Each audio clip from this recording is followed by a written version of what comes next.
नमस्कार मंडळी, श्री स्वामी समर्थ सर्वांना. नेहमीप्रमाणे मी तुमच्यासमोर आज पुन्हा एक नवीन विषय घेऊन आलेले आहे.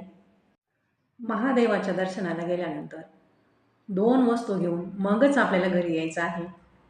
ह्या 2 वस्तू अतिशय महत्त्वाच्या आहेत. आता ह्या 2 वस्तू आपल्याला बाजारात मिळतात का दुकानात मिळतात का मंदिरात मिळतात आणि त्या कशासाठी आणायच्या? बरं, हे सगळं झालं आणि ह्या वस्तू आणल्यानंतर आपल्याला काय करायचं? हे सगळे प्रश्न तुम्हाला पडले असतील ना? त्यासाठी काय करायचं आहे, तुम्हाला एकच करायचं आहे, व्हिडिओ शेवटपर्यंत बघायचा आहे. अर्धवट व्हिडिओ जर बघितला तर माहिती अपूर्ण मिळते. ठीक आहे? आता आपण वेळ न घालवता आपल्या मेन विषयावर येऊ. बघा, श्रावण महिना सुरू झालेला आहे आणि जवळजवळ 15 दिवस होऊन गेलेले आहेत, बरोबर? आणि प्रत्येकजण, मग ते महिला असतील आणि पुरुष असतील, आपल्या आपल्या पद्धतीनं सेवा काहींनी चालू केलेल्या आहेत, काहींना चालू करायच्या आहेत, बरोबर? कुणी ह्या सेवा मंदिरात करतं, कुणी घरी करतं. आता तसं बघितलं तर प्रत्येक गावामध्ये महादेवाचं मंदिर हे असतंच, बरोबर ना? मग कुणी महिनाभर महादेवाच्या दर्शनाला जातात, कुणी अभिषेक करतात. ज्याच्या पद्धतीनं ज्याला जसं सोयीचं वाटतं तशी सेवा करत असतात. आणि श्रावण महिनाच नाही तर शिवरात्र, सोमवार, प्रदोष ह्या दिवशीसुद्धा ह्या सेवा केल्या जातात. बऱ्याच सेवा करतात. काही सेवेकरी असे आहेत, महादेवाचे भक्त असे आहेत की जे वर्षभर महादेवाच्या मंदिरात जातात, काही दर्शनाला जातात, तर काही जण वर्षभर महादेवाला जल अर्पण करतात. असं मी हे स्वतः बघितलेलं आहे. कारण आमच्या शेजारीच ना जवळ 2 महिला आहेत. त्या मी बघते बऱ्याच दिवसापासून रोज महादेवाला जल अर्पण करण्यासाठी त्या जातात. बघा, किती मोठी गोष्ट आहे. रोज न चुकता एकही दिवस खंड न पडू देता रोज महादेवाला जाणं आणि तेही जल अर्पण करणं किती मोठी गोष्ट आहे. इथं मला ना एक आठवलं, मी अगदी थोडक्यात सांगते तुम्हाला. मी अगोदर म्हटलं ना की आमच्या शेजारी इथं 2 महिला आहेत की त्या वर्षभर महादेवाला जल अर्पण करायला जातात. तर त्यातली एक महिला, मी जेव्हा पंढरपूर वारीला गेले होते ना, तेव्हा माझ्याबरोबर होती ती महिला आणि मग त्यांची माझी तिथं भेट झाली आणि मग कसं थोडीफार चर्चाही होतीच. आणि मग मी त्यांना हे बघितलेलं होतं की त्या रोज महादेवाला जातात. जल अर्पण करतात की काय हे मला माहिती नव्हतं, पण त्या रोज जातात हे मला माहिती होतं. मग काहीतरी कारण असेल ना, असं रोज कसं कोणी जाईल, नाही का? काही जातात की ज्यांच्या काही अपेक्षा नसतात. असे पण आहेत बरेच जण, ते सुद्धा जातात. पण मग मी त्यांना विचारलं, तर त्यांनी मला इतका सुंदर अनुभव सांगितला, तर खरंच मला ऐकून तर अगदी म्हणजे नवलच वाटलं. नवल पण नाही म्हणता येणार, म्हणजे आश्चर्य वाटलं. म्हणजे विज्ञान आणि अध्यात्म याचा संगम मला वाटला. तसं त्यांच्या अनुभवाचा एक आपण सविस्तर व्हिडिओ बनवू. स्वामींची इच्छा असेल तर त्यांच्या स्वतःच्या तोंडून मी ते तुम्हाला ऐकवायचा प्रयत्न करेन. म्हणजे सविस्तर तुम्हाला लक्षात येईल त्यांचा अनुभव. कारण काय होईल, आत्ताचा आपला व्हिडिओ खूप मोठा होईल आणि जे तुम्हाला माहिती सांगायची आहे ती माहिती राहून जाईल. म्हणून कधीतरी तर व्हिडिओ मी तो नक्की बनवेन. आपण आता आपल्या मेन विषयाकडे येऊया. तुम्ही आपल्या व्हिडिओला लाईक केलं नसेल तर एक लाईक करा आणि कमेंटमध्ये हर हर महादेव अशी कमेंट करा किंवा श्री स्वामी समर्थ असं लिहा. जे चॅनलवर नवीन असतील त्यांनी चॅनलला सबस्क्राईब करा, म्हणजे असेच भक्तिमय आणि माहितीपूर्ण व्हिडिओ तुम्हाला बघायला मिळतील.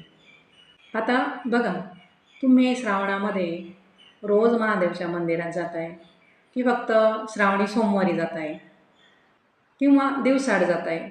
आता आपण काय करतो, म्हणजे सर्वच जण महादेवाला जाताना बेलपत्र, बेलफळ, महादेवांची आवडती फुलं, शमीपत्र, त्याचबरोबर पाणी पण घेऊन जातो. जे जे आपल्याला शक्य असेल ते आपण महादेवाला अर्पण करण्यासाठी घेऊन जातो, बरोबर ना? नेहमीप्रमाणे आपल्याला ज्या ज्या वस्तू न्यायच्या असतात त्या आपण शिवमंदिरात ह्या वस्तू घेऊन गेलो. आता काय करायचं आहे, लक्ष देऊन ऐका. आता महादेवाच्या मंदिरात गेल्यानंतर तुम्हाला शिवलिंगावर, शिवपिंडीवर जे जे अर्पण करायचं आहे ते अर्पण करा. मग ते बेलपान असेल, बेलफळ असेल, धोत्र्याचं फूल असेल, इतर फुलं असतील, जल असेल, ते अर्पण करा. आणि जी जी तुम्हाला सेवा करायची आहे, जी जी तुम्हाला सेवा करायची आहे ती शांत चित्ताने तिथे ती सेवा करा. तुम्हाला काही प्रार्थना करायची आहे ती प्रार्थना करा. महादेवाला तुम्हाला काही मागायचं असेल तर मागा, नसेल मागायचं तर नका मागू, निस्वार्थी सेवा करा. डोकं टेकून महादेवाचं दर्शन घ्या. डोळे मिटून थोडा वेळ शांत बसा. ठीक आहे, आता हे सगळं झालं. आता तुम्हाला घरी परत निघायचं आहे. तुमची सर्व पूजा वगैरे सेवा जे काय असेल ते झालं. तुम्हाला आता घरी निघायचं आहे. तर आता काय करायचं? तर तुम्हाला आता 2 वस्तू घेऊन घरी यायचं आहे. आणि आता तुम्ही म्हणाल की 2च वस्तू का? तर त्याचं कारण असं आहे, तसं तर भगवान महादेवांना बऱ्याच वस्तू अर्पण करतात. तशी आपली प्रथा आहे आणि परंपरासुद्धा आहे. आणि प्रत्येक वस्तूचं महत्त्व हे वेगवेगळं आहे. आणि प्रत्येक वस्तू जर महत्त्व सांगितलं तर आपला व्हिडिओ खूप जास्त मोठा होईल. म्हणून आज आपण इथं फक्त 2च वस्तूंबद्दल माहिती बघू. ठीक आहे? कोणत्या आहेत त्या 2 वस्तू? तर पहिली वस्तू आहे, ह्या वस्तूंचं महत्त्व मी तुम्हाला सांगणारच आहे. वैज्ञानिकदृष्ट्या काय महत्त्व आहे, पण त्या वस्तू आपण अगोदर बघू आता. पहिली वस्तू आहे बेलपत्र. अगदी बरोबर ऐकलं तुम्ही, बेलपत्र. महादेवांना अर्पण केलेलं बेलपत्र जे शिवपिंडीवर आहे ते बेलपत्र घ्या. जर शिवपिंडीवर जास्त बेलपत्र असतील तर 2 किंवा 3 घ्या. त्याच्यापेक्षा जास्त घेऊ नका. आणि 1 असेल तरी पुरेसा आहे आपल्याला. ठीक आहे? आता दुसरी वस्तू. आता दुसरी वस्तू आहे ती म्हणजे अभिषेक तीर्थ. आता या 2 वस्तू मी तुम्हाला सांगितल्या, पण याचं महत्त्व खूप आहे. त्यासाठी व्हिडिओ तुम्हाला शेवटपर्यंत बघायचा आहे, तरच लक्षात येईल. अन्यथा लक्षात येणार नाही. नुसतं बेलपत्र आणि तीर्थ, पण पुढं त्याचं काय करायचं आहे, त्याचं महत्त्व काय आहे, उपयोग कसा करायचा आहे, त्यासाठी व्हिडिओ शेवटपर्यंत बघा. अभिषेकाचं तीर्थ अगदी अशा छोट्याशा बाटलीत भरून घरी घेऊन यायचं आहे. तर कोणत्या 2 वस्तू घरी आणायच्या हे तर तुमच्या लक्षात आलं, बेलपत्र आणि तीर्थ. ठीक आहे? यांचं महत्त्व सांगते एक एक करून. खरं तर विज्ञानाला हे एक आव्हानच आहे बरं का. मगाशी मी सांगितलं ना की त्या ताईंचा अनुभव, तो व्हिडिओ आहे ना मी तुम्हाला जेवढ्या लवकरात लवकर तुमच्यापर्यंत मला घेऊन येता येईल ना तेवढ्या लवकर आणणार आहे. म्हणूनच मला इथे एक सांगावंसं वाटतं, दैवी शक्ती हे विज्ञानाला एक आव्हानच आहे.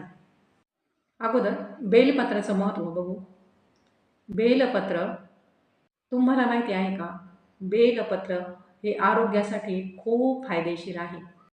त्यातल्या त्यात महादेवाला अर्पण केलेलं बेलपत्र हे किती फायदेशीर असेल विचार करा. तुम्ही कल्पनासुद्धा करू शकत नाही इतके बेलपत्राचे फायदे आहेत आपल्या आरोग्यासाठी. सर्वात पहिला फायदा सांगते. रोज सकाळी बेलपत्र चावून खाल्ल्याने पचनक्रिया सुधारते. आपल्या शरीरात जे रक्त आहे त्या रक्तातील साखरेची पातळी नियंत्रणामध्ये राहते. त्याचबरोबर आपल्या शरीराची रोगप्रतिकारक शक्तीसुद्धा वाढते. तुम्ही कल्पनासुद्धा करू शकत नाही इतके बेलपत्राचे फायदे आहेत आपल्या आरोग्यासाठी. सर्वात पहिला फायदा सांगते. रोज सकाळी बेलपत्र चावून खाल्ल्याने पचनक्रिया सुधारते. म्हणजेच काय?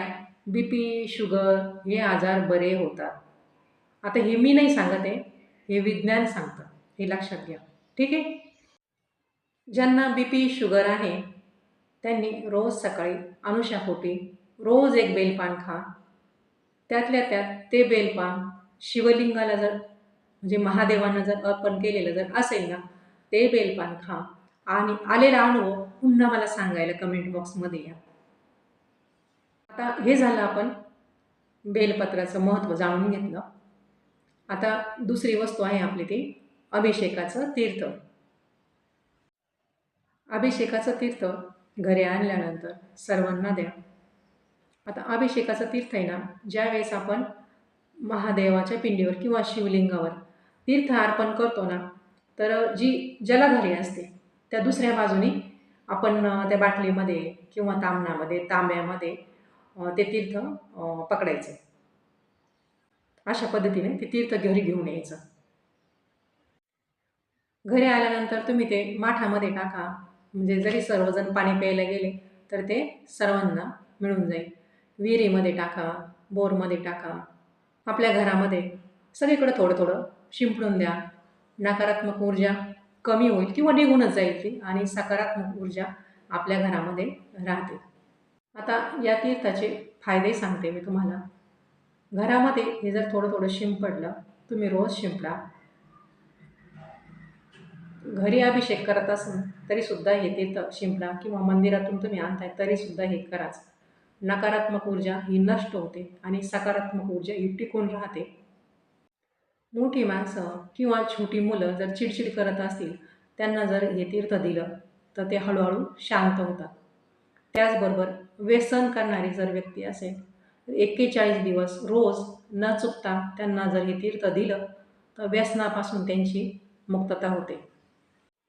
महिनाभर रोज असं करायचं आहे. त्यानंतर हे तीर्थ घरामध्ये, अंगणामध्ये शिंपडल्यामुळं आपलं मन आणि शरीरसुद्धा शुद्ध होतं.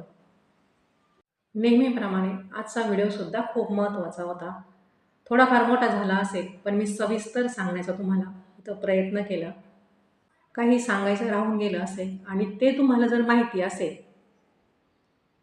ह्या 2 गोष्टीविषयी बेलपत्र आणि तीर्थ, तर ते तुम्ही मला कमेंट बॉक्समध्ये कमेंट करून सांगू शकता. कारण कसं असतं ना, कोणीही कधीही परिपूर्ण नसतं, बरोबर ना? तर चला, सर्वांना पुन्हा एकदा श्री स्वामी समर्थ. माझा संपूर्ण व्हिडिओ तुम्ही बघितला त्याबद्दल तुम्हा सर्वांचे मनापासून आभार.